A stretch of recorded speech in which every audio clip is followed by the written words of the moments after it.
Her car headlights cut through the foggy night when she suddenly hit the brakes because on the lonely roadside bus stop, she saw a little boy sitting alone with his face buried in his hands. His shoulders shook as he cried, and his small backpack lay on the bench beside him. Tell us where you're watching from. We'd truly love to know, and if there was a moment in this story that touched your soul, please share it with us in the comments. It would mean the world to us to hear your heart. She stepped out, her breath clouding in the cold air, and slowly approached him. Her voice trembled as she asked if he was all right, but he only sobbed harder. The woman, 20s, white American, shoulder-length blonde hair, wearing a gray coat and jeans, crouched in front of him and gently lifted his chin. His pale face streaked with tears, revealed eyes wide with fear. He whispered in a shaking voice, "I cannot go home."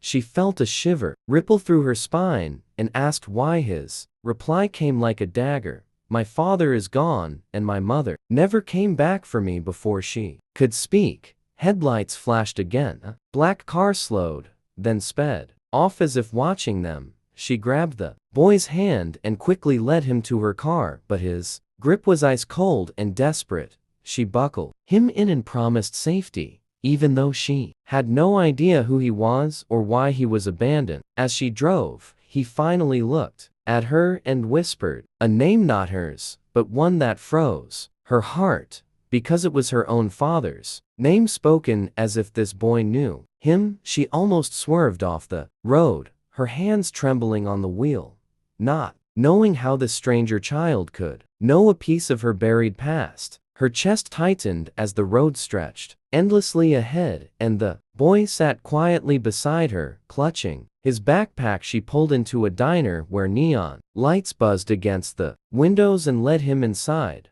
ordering hot chocolate for him, his small hands wrapped around the cup as he stared at the steam and finally whispered, "I was told to find you." She froze, staring at him, demanding to know who told him, but he only shook his head and said, "A soldier with scars said you would keep me safe." Her blood ran cold, for she knew only one man who fit that description, her brother, a Marine who had died 3 years ago. She pushed back from the table, her breath ragged, refusing to believe, but the boy reached into his backpack, pulling out a worn photo. It showed her as a teenager, standing with her brother in uniform, smiling at a family barbecue. The photo had been torn, but the half he held matched the half she had kept hidden in her drawer. At home, her knees weakened as reality bent around her. She asked again where he found it, and he whispered, "He gave it to me before he disappeared." In the dark, his words felt like a haunting echo. She wanted to flee, but when she saw the boy's trembling lip, she steadied herself and pulled him close, promising not to abandon him. A shadow crossed the diner window. A man in a black coat watched them from the street, unmoving and silent. She knew then they were being followed, and the boy's connection to her family was no accident. With her heart racing, she grabbed his hand, paid quickly, and slipped into the night. The boy's frightened eyes reflected her own as the black car returned, rolling slowly behind them. The tires hummed against the wet asphalt as she raced through the night, the boy clinging to her sleeve. She turned into her father's old farmhouse, a place long abandoned and hidden among tall trees. She pulled him inside,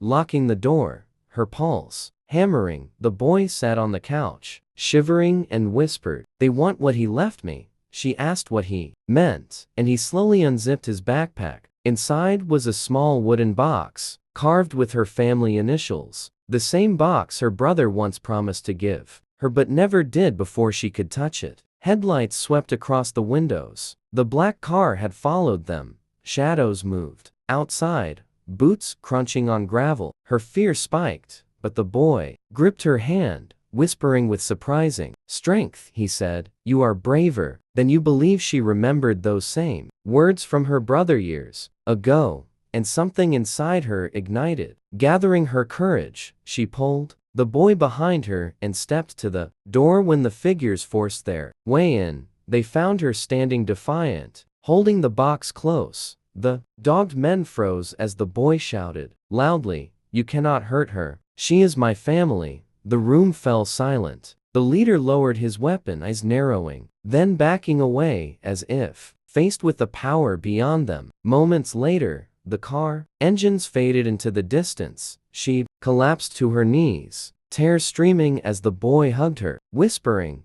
"Thank you for not leaving me." She realized then this child was more than a stranger. He was a living message from her brother, a gift carrying both memory and hope.